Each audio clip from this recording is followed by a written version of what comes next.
What's up, everybody? Welcome in to Charge.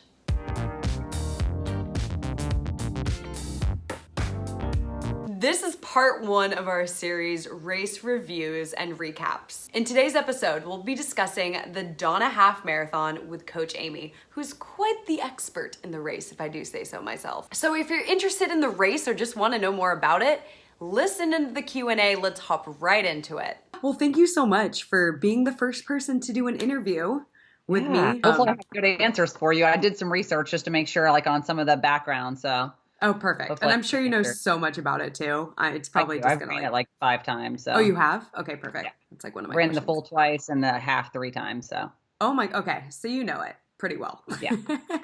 Beautiful. All right. So do you have a drink on you by chance that we can like cheers with? Perfect. Water and a coffee. Very runner-esque. Okay. Oh my gosh, look at all those medals in the back. Is that where you store all them? Or is that just some of them? I feel like you have so many. I started giving them away. I started donating them, but that is a lot of them. So I actually made that medal rack. You made it?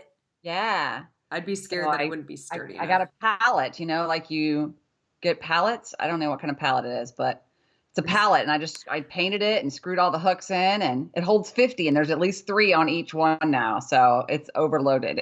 I was just looking at it a minute ago, and it was like crooked to one side. So I had to move some metals to make it less crooked. I love that. My medals are on the back of my door to my closet, which is really inconvenient because every time I open it, they go clink, clink, clink, clink, clink, clink, and it's so heavy, and I think it's awful. But I like that, and I didn't know there's different kind of pallets, so I'll have to look into that. Like a pallet, you could get shipping pallets. You can go to Publix and pick them up. They'll put them out and back, and you can just grab them. You can. Yeah. Okay, that's good to know. Handy. Like, oh, look, there's a pallet. We can make a medal holder. Oh, cool. I think we're going to start our own business. Awesome. Right? Next to Charge. Great. So, okay, do you know off the top of your head how many Charge runners are running the DONNA Half Marathon? I believe right now there's about 30 signed up. That was the last time I looked. So probably closer to 35. I saw a couple people saying the other day that they were signed up. So probably more like 35 actual chargers that are signed up for the race. Oh, cool. And is that the half and full, or do we know if that's just the half? That is the half and the full. Okay, cool. Oh my gosh, it's going to be so fun. So fun. So also, do you call it DONNA or the DONNA? Because I've seen both. I call it the DONNA. I'm sure other people call it DONNA. It's really, the official name is the DONNA National Marathon to End Breast Cancer. Okay. So they renamed it, I believe, in 2009, which is the 3rd year, as the National Marathon to End Breast Cancer. So. Oh my gosh. Okay, cool. That's good to know. Yeah. So I know when I'm going into a race, I have like 120,000 questions that I want to have answered. And I especially want to have them answered before I get to the race. I want them answered before race day. So hopefully these questions that we're about to go over will help others that signed up for the race and are going to run in February. So again, thank you so much for answering all these questions. We have the professional here. She's done it 5 times. So I think we're going to get some good answers. Yeah. I should have brought my mom over. My mom is a streaker, so this will be her 13th year running DONNA. So I should have had her come over. She's the real expert. Oh my gosh, 13? Does she do the half or the full now? She does the half now. Oh my gosh, 13 years? That's amazing. It is. Very cool. DONNA actually has a lot of streakers, so really? A lot of people doing it year over year, yeah. Okay, cool. Yeah, that's like some races down here, and I feel like you get a VIP treatment if you do it multiple years in a row. Yeah. So how long has this race existed? Do you know like the race history?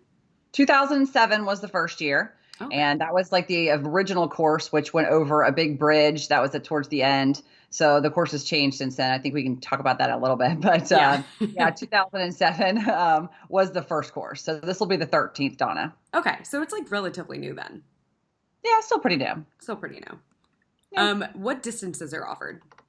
So there's a 5K, a half, a full. There's a half relay, which consists of 3 people. So 3 people splitting up the half. Mm-hmm. And then there is an ultra. So the ultra actually starts the day before and ends with the marathon. So they'll run all night, and then they'll start with us that morning and run the full marathon. What is the distance of the ultra? Is it 100 miles? I believe 50? It's 120. I should have looked that up. It's over 100 because I think they do 100 before the race, and then they do finish the marathon. Finish with a marathon. No big Just a deal. little 26.2 at the end. The cool down.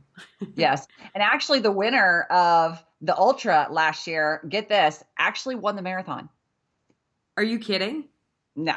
Oh my God. He's amazing. He's very amazing. He does it every year. I'm sure he's running the ultra again this year. He's an amazing runner. And so he ran the ultra. So he started at like 7 o'clock on Saturday morning, ran the entire Saturday night, and then started with us at the marathon, and then just won the marathon. Do you know his name? Mark. Gosh, it's right on the tip of my tongue. I should have known that. We can look it up right now. Mark. I know. One. Okay, I got you. I'm Googling it. Mark Burgett. Burgett. Yes.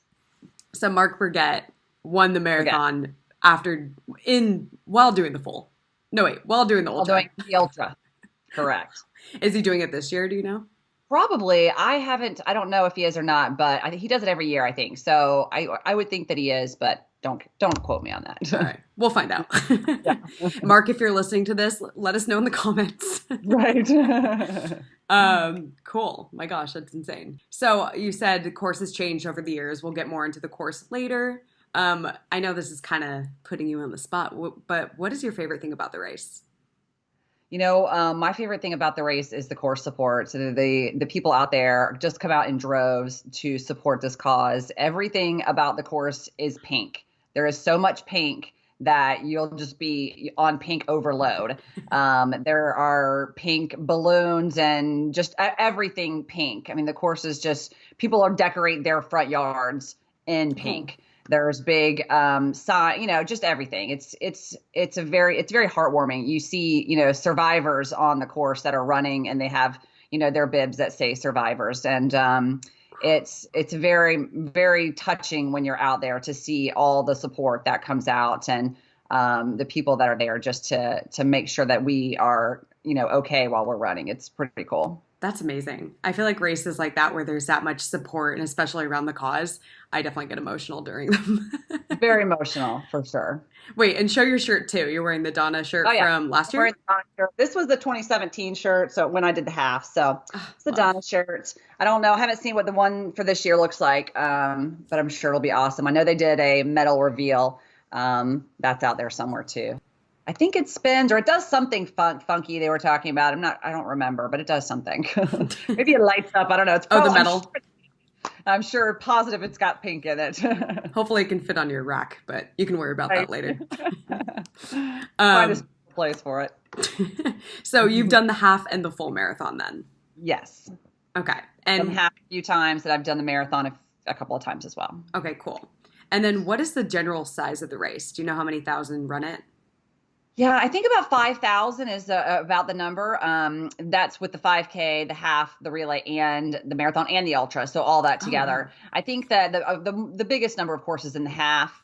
That's where the most people run. So. Okay. So that's like a relatively, it's a good size, but I would say it's on the smaller end, right? Yes. It's not a huge race, no.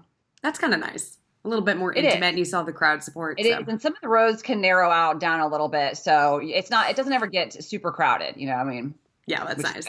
The Long Beach Marathon here in Southern California, it's pretty big. I don't want to be quoted on the size. I've looked it up 100 times, and I always say the wrong number. But you go on a bike path for part of it, and it's so narrow, and it's like some runners have to go in the sand because, it's just too big of a race. Yeah. So smaller sizes are sometimes nice in that case. Sometimes nice, especially when you still have a small race with the crowd support. I mean, because usually the crowd support goes towards bigger races. So when you can get a smaller race, so you don't have the crowds, but you still have the support out there, it's pretty cool. Yeah, definitely amazing. I guess we can hop into a little bit more about the lodging, the expo, and just other things about the race that I'm sure people are wondering. So where do people usually stay if they're traveling to Florida for the race? Are there hotels near the start? Would you recommend an Airbnb? There are definitely hotels near the start. There's hotels all along the beach. Everything is relatively close. I mean, the full beach, you have Atlantic Beach, Jacksonville Beach, Neptune Beach. and Ponte Vedra Beach. And they're all within just a couple of miles of each other, going down the beach. And there's hotels all on the beach. Airbnbs, of course, would be good ideas out there. Anywhere that you stay at Jack's Beach, even if you're not on the beach, is going to be fine because it's really pretty close. You can grab an Uber or something to the race and be just fine. They also do have some race day transportation from different hotels. So, and if you go onto the Donna website, you can find like the host hotels. There's also the One Ocean, which is the hotel at the start line, which that would be the best place to stay. Yeah, for sure. Most ideal. Okay, cool. And if you stay there, let me know because I'm going to come and hang out with you that morning before the race. Do you live near the start or are you getting I live about 20 minutes out. I live more in town, not at the beach. So not too far. You're definitely driving race day morning. Oh yeah, no, I will be staying at home. Okay. But I'll just come to your room that morning in case it's cold. Oh yeah, for sure. All that stuff. Yes. Love that. Gotta love when there's a hotel near the start.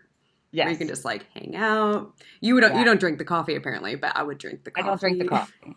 No. But I'll still use the bathroom. I'll be loaded up with water. Probably not lemonade that day. Loaded up with water. Loaded up with water. Love it. Yeah. All right. So the Expo. I'm very curious to know what the Expo is like. It's, of course, the day before. I think it's Friday and Saturday before the race. Probably, for sure, Friday and Saturday before the race. But there's a lot of vendors, a lot of fun stuff to do. I got talked into buying my compression boots there last year, which I love. So that's cool. You bought those there? That's amazing. That is an impulse buy. It was totally an impulse buy, but I love them. They sit right down here in my living room, and I put them on, and I just hang out in them. They're great. I want a pair. Oh, I love it. So there's a good amount of vendors and... Yes, there is a good amount of vendors. It's a nice expo. I mean, it's not huge. It's not New York or something, but it's definitely a good size expo. It's funny. I found at Chicago, even though the expo was huge, there weren't as many samples as the smaller race. True. So I went to Chicago too, and there's just it seemed spread out. So it looked really big, but when you got it down to it, there wasn't tons of stuff. But I'm like, where are my free power bars? Right? They're over there. You have to buy them. I know. I'm like, oh, okay. So pre-race, what time do the races start? On Sunday. The races all start together. The half and the full and the half relay will all start together at 7:30. Great. Love it. So I guess if you're traveling from the West Coast, it's going to be an early morning, but that's okay. 7:30 is like a semi... You might want to get there a couple of days earlier to acclimate to that time change. And I feel like it's not too early of a start time. It's not like a 6 o'clock. So 7:30 is actually pretty generous. It is. And you have to remember that we're talking about Florida, and I'm sure we're going to talk about weather, but we don't want to push it too much later in the day. Yeah. Not in Florida. Okay, well, let's talk about weather right now then. So what is the weather typically like during this race? The average for Donna is about 55 degrees. But you really need to be prepared for anything. It can be a good bit colder, and it can be a good deal hotter. Ooh. So you have to really be prepared. I was talking to somebody else about it the other day, telling them you need to bring your shorts and your tank top, but you also need to bring some layers because the day of race can be very cold. A couple of years ago, we had all prepared for a cold race, and then boom, we had this heat wave, and we were stuck in 75-degree weather. So it was interesting, but you just never know. So you got to have to be prepared for both ways. So don't necessarily trust the weather forecast. Just bring a variety of clothing because it may change last minute. I would definitely bring a variety. Definitely bring something to layer on just in case it's colder. And then don't just come with your, long sleeves and your pants because then you might die. It's hot. Good. That's good advice. That's good advice. And I always feel like you should always bring a throwaway like sweater, jacket, whether you get it from like a thrift store. Even in Florida, I mean, if you're from here, I mean, 55 is cold to me. I need something to put on at least to keep so I'm not shivering. You don't want to be expending all that energy just by shivering there before the race. So for sure, go to your local Goodwill, get some of those throwaway clothes. They are going to go to a great cause. They all do that. So I feel like everyone in the Midwest and like East Coast are hating us right now because I'm in California and I'm like, oh, 55 is so cold too. So oh my gosh, it was like 49 this morning, and I was complaining to my friend. He lives in Arkansas, and he was like, cold? That's not cold. It's like 20 here. Like, I'm shivering. It's cold. I told him, I was like, I don't want to go outside. He's like, he's laughing at me. That's fun. The other day it was like pretty cold outside. Well, pretty cold, like 50s. And I was like, Yeah. oh, do I have to run right now? Like, should I wait for it to warm up? And I was like, Michelle, like, come on, seriously. Just go. It's like perfect. Actually, 50s, Yeah. I would say, is like perfect running weather. 50s is Anyways. about perfect. Yeah. Yeah. Well, for a training run, anything colder than that, I'm like, yeah, that's getting kind of cold for training run. I feel like it's just hard to walk outside initially. Once you're running, it's like perfect. It's But fine. it's an initial shock of the cold. It's especially if you're not used to it. Yeah, true. What is a porta potty situation I've like? never had any porta potty situations, and no problems with porta potties. problems. Now, I tend to be a very early person, so I like to get there early and kind of get all that stuff situated. But I think the porta potty situation is pretty generous. Okay, that's good. And then how early would you recommend somebody to arrive? It really depends. I mean, I'll probably be there at like between 6 and 6:30. But I'm, again, I'm an early person. I like to be there early. I like to get parked. I like to not worry about anything. So super situated. We like to take pictures and all that kind of stuff, find all of our friends. So it's better to be early than to be running there late. They do block off a lot of the roads when it gets closer to start time. So you don't want to be parking far away and having to run in before the race starts. Definitely. Okay, that makes sense. Haha. We're going to play a word association game now where I'm going to say a word about the race or just like in general, and you're going to say the first word that comes to your head. Okay, here we go. You ready for it? I'm a little scared, but it's okay. A little disclaimer. Amy has not seen these words. I have not. All right. Let's get your head ready. Get your mind ready. Let's do this. Ready? Again, right off the top of your head. Okay. Course. Flat. Okay. Aid stations. Plenty of them. Is that like a hyphenated word? Yes. Plenty of them. Really quickly. Plenty of them. Weather. Every mile. Every mile. Weather. Weather. A crapshoot. You have to be ready for everything. Blisters. Oh, all the time. And then another hyphenated. Another hyphenated word. Plenty. Lots of them. I get blisters, so. Metal. Oh, so pretty. Always pretty. Again, lots of words. Sorry. No, it's good. It's good. It's the first thing that comes to your head anyway, so who cares? Okay. Last 10K. Oh, challenging. Well, I mean, 10K for the full or 10K for the half? 10K for the full. Okay, so challenging. It is. There's a lot of wind on the beach. You're on that main stretch. So yeah, it's a challenging. I mean, it's a 10K of a marathon. It's got to be challenging, right? 5K for the half. Last 5K. 5K for the half. Course support, great. It's fabulous. There'll just be cheers everywhere. It'll be loud. It'd be great. Perfect. And you know what? That's it. Oh, that was easy. Well, you didn't do that good. You said many words, but it's fine. Thanks, Michelle. Bob. You started off really strong, but then it just. Oh, well. Pretty good. All right. Moving on. So let's do course and race day. So is the race, you said it kind of narrows in on some parts of the course. Does it ever get pretty crowded at any point?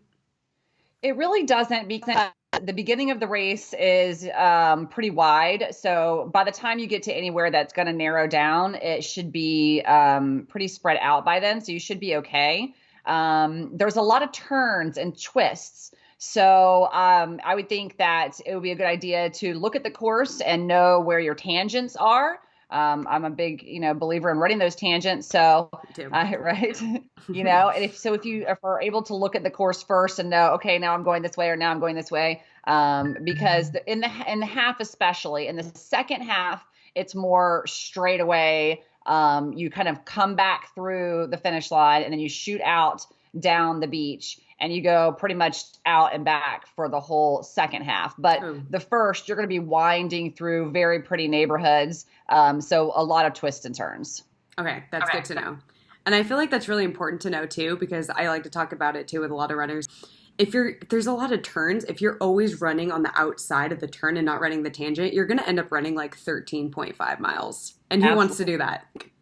Well, not only do you want to do that, but I mean, if you're running a 10-minute mile, then you've just added 4 minutes to your race. And that could be the difference between a PR or, your goal race, your goal time or whatever it is. So absolutely important to run those tangents. Yeah, definitely. So give us a brief rundown of the half marathon course from start to finish.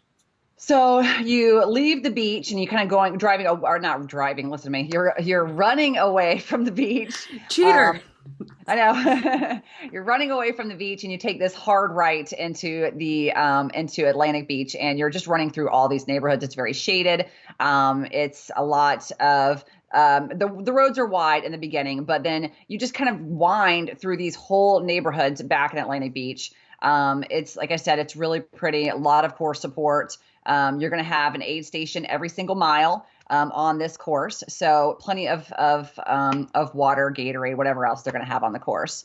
You're going to run through a lot of areas that have big pink balloons, and there's even these places where you can stop and like throw bean bags through the boobies. Because it's the breast cancer race, so we do a lot. They do a lot with that kind of stuff. They make it fun. They make it just where people are smiling about it. So a lot of twists and turns, a lot of pink, and you really just stay in Atlantic Beach for the half. And then you come back through all these. It gets a little bit narrow in the second half of the half as you're coming back towards the finish. You kind of go up and down a couple of streets, which I was talking about the tangent. So important to remember that. And then you're going to come back out of that neighborhood and you'll basically run right by the finish. So if you're running the full, you'll just wave at the finish line and you'll keep going. And then you will just shoot off down the beach for the second half. The course is great. It's extremely flat. It's a great Boston qualifier course. I know that people use it a lot as long as the weather cooperates, which sometimes it does. So hopefully we're going to have really good weather this year. But the course it really is. It's amazing. They actually just changed it. So the new course is just changed last year. So it'll be the same this year as it was last year. But there's no bridge. There used to be this big, huge bridge that we had to go over like in the last like 0.4. It's this big over intercoastal bridge, and everybody always and that was for the half and the full. Oof. And they completely took that out. So it's really made a difference, I know, for the course and for people wanting to get good times. Oh, that's nice. It's always kind of annoying when you have to end with a nice uphill. But then I guess technically you'd end with the downhill going down the bridge, right? True. But it's not a no one wants bridge. We don't want to do the downhill or the uphill at that point. You don't want to do either, especially not at the end of the marathon. Yeah. So it's like flat overall. It is very flat. Is it net downhill? No, it's sea level. So, I mean, you're right there at the ocean. So I don't think it's any kind of net downhill at all. It's basically just flat. Zero. Yeah, it's like pretty much like everything in Jacksonville. We're just at zero. So to get any kind of hills, we go run up and down bridges here. So. Oh, that's interesting. Okay, that's good to know. So runners that are training for this race, you would recommend training on flat, obviously with some hills in there to mix it up and like work different muscles, but training on flat maybe for some long runs. I mean, you don't need to train for hills though for this race, but yeah, I mean, it's always a good idea. We run bridges every week, no matter if we're running, a hilly race or not, but we just have to go to the bridges to get hills. So be ready for flat, people. Some people love it. Some people hate it. Some people don't like it. Some people think that, it can mess with you just to run on that same flat surface. So, for sure. But hey, should be a fast course. It should be, definitely. So you're talking about aid stations. So it seems like there's aid stations maybe every couple miles, and it's pretty generous with offerings. Every mile. Every mile. That's amazing. It is. Every mile there is an aid station in this race. Do you know what they offer at the aid stations? I think last year they were doing this SIS gels and definitely Gatorade and water. Okay. And which I actually tried the SIS gels last year and I really liked them. So, oh, cool. But should come, of course, with your own. But if not, they will have some gels on the course. Yeah. Or if you're training right now and maybe you want to do the gels that they're going to offer at the race, practice with those now and see how your body performs. Well, that's a good question. I don't know if they will have those this year again. Okay. That's what they had on the course last year. But they will have Gatorade maybe. Yes, they will have Gatorade and they will definitely have water. Okay. And pace groups, what can you expect for, I guess, the half and the full?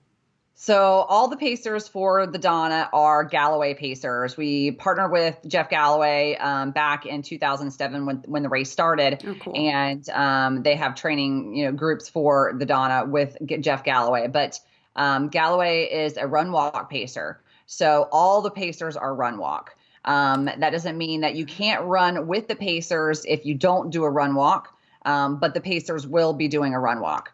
Depending on what time you're looking to finish, all the pacers will be doing a different type of run walk or a different interval. Wow. So you really just have to come to the Expo. We'll have a booth set up with all the pacers there, and you can look and see what interval they're doing.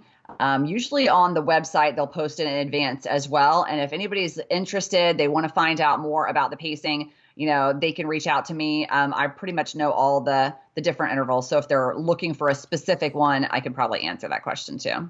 Wow. Okay. And you're also pacing the race, correct? Or are you? Yeah, I am. What are you pacing? I believe this is not set in stone yet, but I believe I'm pacing the 4:15 group, which will also be like the 2:07:30 half. Okay, so cool. I'll have both of those groups. So since you're going to be with the Galloway Pacers, you're going to be doing the run walk method as well? Correct. Okay, cool. And what would you say to a runner if they trained without a run walk method? They're just running the whole race, or that's their goal. What would you say to them about running with a pacer if they wanted to? I would say that you can stay with the pacer. You might want to stay on the outside of the group because we'll be doing a run walk and we might annoy you a little bit. But yeah, you can stay right there with us. We'll still be on pace for the right, finish time. But we will be doing a run walk. Most of the pacers starting at, I think an hour and a half or hour 45 is where our pacers start. And they start around like a 2:30. So you'd be running for 2.5 minutes, walking for 30 seconds. And then the run time shortens as the time lengthens. So like the 2-hour half is usually a 2:30. I've paced the 2:15 quite a bit, and that's a 90:30. So just as you get longer, then the run time will shorten. Makes sense. Okay. And so for runners too who are going to be trying to run the whole time, would you probably recommend for them to have their own GPS so they can kind of map where they're at? And obviously you guys are going to end at the same time and probably be passing back and forth, but probably track your own race. You're playing hopscotch. Hopscotch? Yes. Hopscotch. Leapfrog. Hopscotch. Don't do hopscotch. No. Jump rope? No, I'm just kidding. One of those things. One of those games. Makes sense. That's really good to know, though. So let's talk about a little bit more about your experience. Obviously, you've done the full and the half, and you've been at this race. It's like pretty near and dear to you. Yes. Any noteworthy takeaways that you have that you would want to pass on to somebody else? Be prepared with the weather. I think that's the biggest thing that I always worry about with Donna is it going to be 40 or is it going to be 75? Yeah. It's such a big swing. So be prepared for that. Be prepared for a lot of emotional stuff during the race because there's a lot of people out there that will, be crying because they appreciate, us being out there. And it's just a really great race. It could be very windy. That's another thing, especially if you're doing the full. So if you're going out along that main strip along First Street, you could really hit some gusts of wind. So that's something to be prepared for. I don't really know how you prepare for that, but maybe just be mentally prepared for that. For sure. Yeah. Oh, that's good to know. But yeah, I mean, it's a great race. I do it I've done it for years, every year, and it's something that is just awesome. You come away with a really feel-good feeling about it. I love that. And how would you state your experience in 3 words? Oh, Michelle, I don't know. 3 words. I talk too much. I don't have 3 words for anything. So really like 10 words. I know, right? Rewarding. That's 1 word. I got 1 word. What? I don't know. It's great. It's great. 3 words. Rewarding. Yes. It's great. It's great. Perfect. Yes.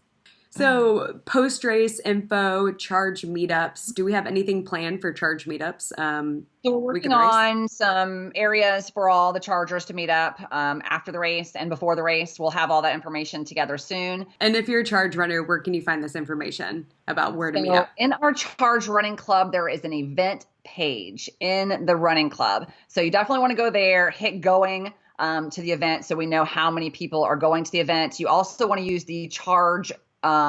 Charge DONNA is our code. So there's a discount there for the race, charge DONNA. And then I'll link everything in the description for the code. Okay. So what is the code? Is it 10% or 5%? I believe it's 10% off any of the races. Okay, cool. That's awesome. Okay, cool. Yeah. I'll link that below. And then I'll link for the Charge Running Club on Facebook. Everyone watching, definitely join it. Also join Charge. Yes, join Charge. Yeah, so more post-race. What's like the post-race snacks situation? Is there a beer garden? There is a beer garden. There's definitely tons of food vendors. There's also some really awesome restaurants right there in Atlantic Beach. You've got the Flies Thai and Ragtime and the taco place that's right there that's like escaping my mind right now, but it's, the Flying Iguana. The Flying Iguana is so good. So that's right there by the end. But the race itself does have some good food too, and a beer garden. So I know that a bunch of us are going to hang out after the race to, wait for everybody else to come in. So we'll all be hanging out there. Just look for the charge area. Charge area. Is there going to be a charge tent? Y'all are going to have to wait for me to come in because I'm running the full. So most people are doing the half. So I'll be like, wait for me, save me a beer. So will there be a charge tent at the race? Do we know? We're working on that. Okay. We're working on it. We've got, I think we're going to have, I think we're going to have a charge area no matter what, but we're seeing how big that area is going to be. Cool. Okay. So TBD on that one.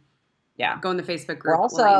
We're also working, I don't know if we could talk about this, but we're also working on, having Charge live during the race. I mean, which is a big deal. Yeah. So that's something that we're working on, trying to get that put together for everybody. Which would be awesome. We're working on a virtual event. So if you can't actually come to DONNA to be there in person, you may be able to run virtually with the race at the same time with Charge and still get your medal. So that's another thing that we're working on. Oh my gosh. Okay. That would be really fun to figure out. And Michelle's going to have to get up really early and do the early charge. I know, right? All the other coaches will be in Florida running the race. Woof. I know. Seriously, I'm so jealous. Big FOMO right now. Big FOMO. You can totally come. I got an extra room. Considering. Yes, I am. Jeez. All right. Any closing thoughts that you would like to give to anyone watching? Come hang out with us, man. We're going to have so much fun. We're going to have fun. We're going to get to meet everybody that you run with every day in person, which I think is really cool. It's for a great cause. The DONNA Foundation is ending breast cancer. This foundation has raised over $6 million over the last 12 years for breast cancer research. They have helped over 13,000 families figure out living situations and help cover medical costs for these families. So it's a cause that I think that almost everybody is touched by at some time in their life, unfortunately. Mm-hmm. So yeah, it's going to be great. And it's Florida in February. So I mean, even though the weather might not be ideal for racing, it may be good. Who knows? It could be really great. It could be perfect. It could be absolutely perfect. And it has been plenty of times. But, if you're coming from anywhere north of Florida, pretty much like Georgia on up, then you're cold in Florida. So, yeah. I mean, you're cold in February. So come to Florida and hang out with us. It'll be great. I love it. Well, thank you so much. I feel like we got a lot of info here, a lot of good info about the race that I would definitely want to know if I was running it. So appreciate that. My pleasure. Thank you, Amy. I'll talk to you later. Okay. Bye. With Charge, you get a free week when you download the app, or check out the link in the description for a free 2 weeks with Charge. Tune in next time to see another race that we're going to feature and race reviews and recaps. Give this video a thumbs up and don't forget to subscribe with the big red button below. Leave a message in the comments if you're running the DONNA Half Marathon. And until next time, charge on.